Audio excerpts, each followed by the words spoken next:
በእኛ ትውልድ እኛ እያለን በህይወት እያለን ባለንበት ትውልድ ኢንሻአላህ በኢትዮጵያ ምድር ውስጥ ጫት ቃሚ ትውልድ አይኖራትም። ኢንሻአላህ ስራ እንሰራለን። ጫት ቃሚ ትውልድ አይኖራትም። ቀብር የሚንደባለል ሰው አይኖራትም። የቀብር አፈር የሚል ሰው አይኖራትም። ቀብር ሄዶ የሞቱ ሰዎችን ድረሱልኝ የሚል ትውልድ አይኖራትም። ከኦርቶዶክስ የባሰ ነገር አይመጣትም። ኦርቶዶክሶች እንደውም ቢያንስ ቤተክርስቲያን ሄደው ነው ማርያምን ገብርኤልን እያሉ የሚለማመኑት።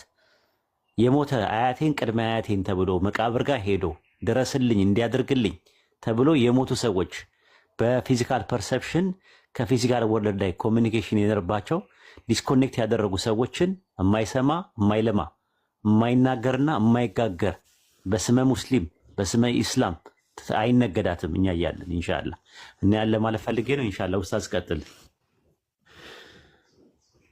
አይ ሐቂቀተን ባረከላሁ ፊኩም በጣም ትኩረት የሚፈልግ ነገር ነው።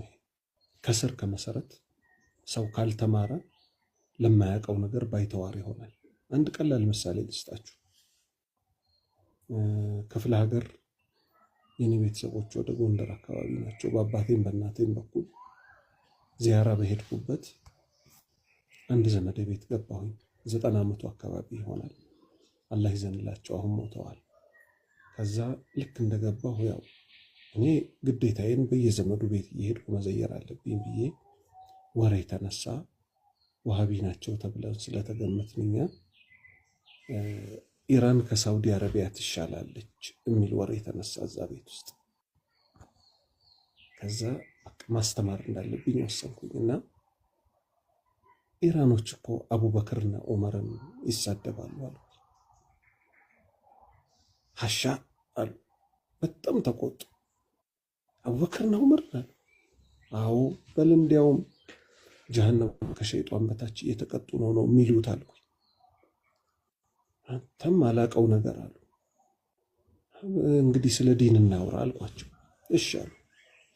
ከዛ በደንብ አስረዳኋቸው። አሁን ለምሳሌ እስቲ ያስቡት፣ ሰዎች አብድ ብሎ እስኪሉ ቃድር እርዳታው አይውል አያድር ይላሉ አልኩት።